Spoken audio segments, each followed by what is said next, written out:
What's up, everybody? It's your boy, Mr. Dugas, coming at y'all with another episode of Dropping Dimes with Mr. Dugas. And the moves keep on coming and keep on coming, yo. And tonight I'm going to talk about today's news.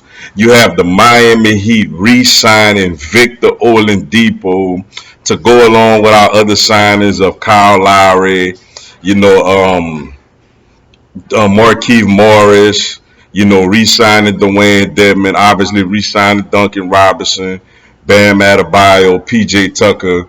We just putting this team together, yo. Before I get into this video, for everyone, if you want to give me a follow on my social media platforms, Facebook, Instagram, and Twitter, I'm gonna have all that information down in the description box. Also, if you're a Madden player and on Xbox One, I'm gonna have my Xbox One gamer tag down in the description box also. So y'all come holler at me, yo. Hey, look, honestly, first off, what's good, Heat Nation?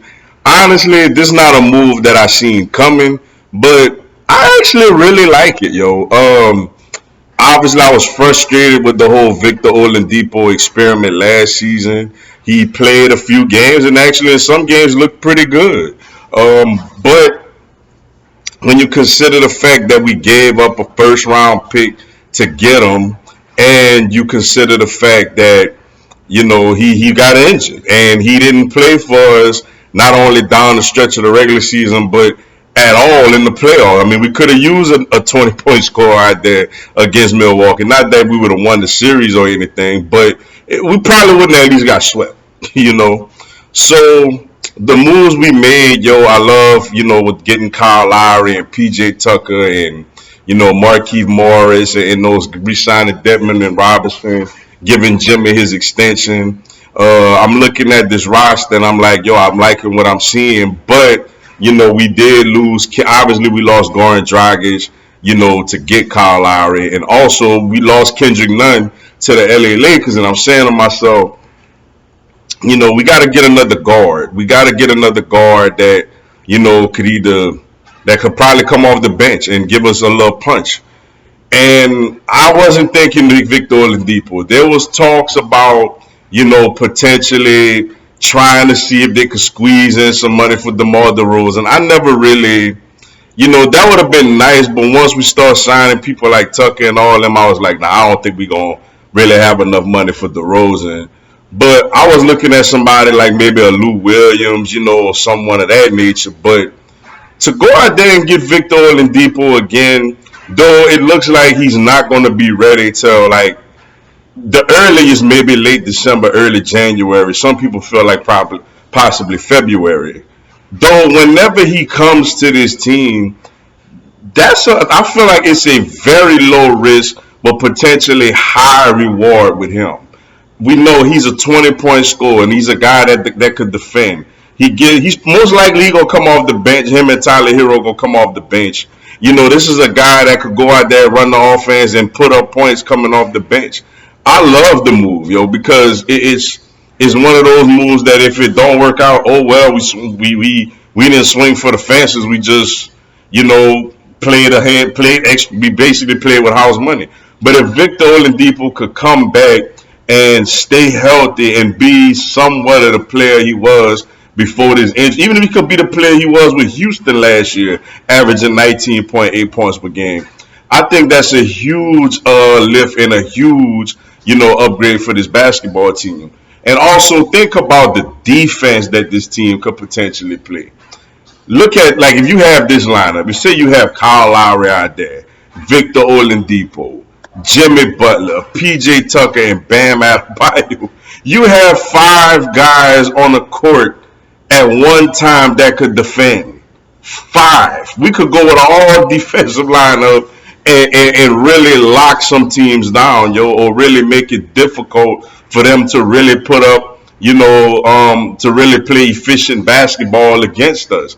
So me personally, I love it, yo. It's low risk, very, very high reward. Also, you got a guy like a Markieff Morris, who's like a junkyard dog, a guy that's gonna play tough. Dwayne Dedmon, I love bringing him back. A big that could protect the rim and get you easy buckets. Look, I like what this team is doing. I feel like They're a top three, top four seed potentially in the East. Obviously, Milwaukee's still gonna be good, the defending champs. Brooklyn, if healthy, obviously is gonna be the favorite. You know, Chicago's gotten better. Obviously, Atlanta is really young and really good. But the Eastern Conference, the Knicks added a couple of people. The Eastern Conference gonna be more tougher and more balanced to me than it's been in a long time. Everything been the West, the West, the West. But I think next year the East is gonna start, being more of a balanced conference where this thing is kind of, up for grabs or whatnot. But love the moves Pat Riley made. Didn't expect getting Oladipo back, but the fact that we got him back, knowing we already got a Kyle Lowry and a PJ Tucker and all these other guys already, and he could just be a guy that could come off the bench. Now we would have signed him before we signed anybody. I wouldn't have been too happy with that. But the fact that we're adding him to other players, it was funny. Oladipo, PJ Tucker, and Kyle Lowry were all three players that we were considering, for we were considering at the trade deadline. Obviously, we made the move for Oladipo, and now to have all three of them, that's pretty awesome. Like I like this team, and I know this team has a big ability to really defend and get after people. I can't wait to see us get out there, man. Pat Riley did a good job with this team. We definitely have a shot to compete in the East, yo.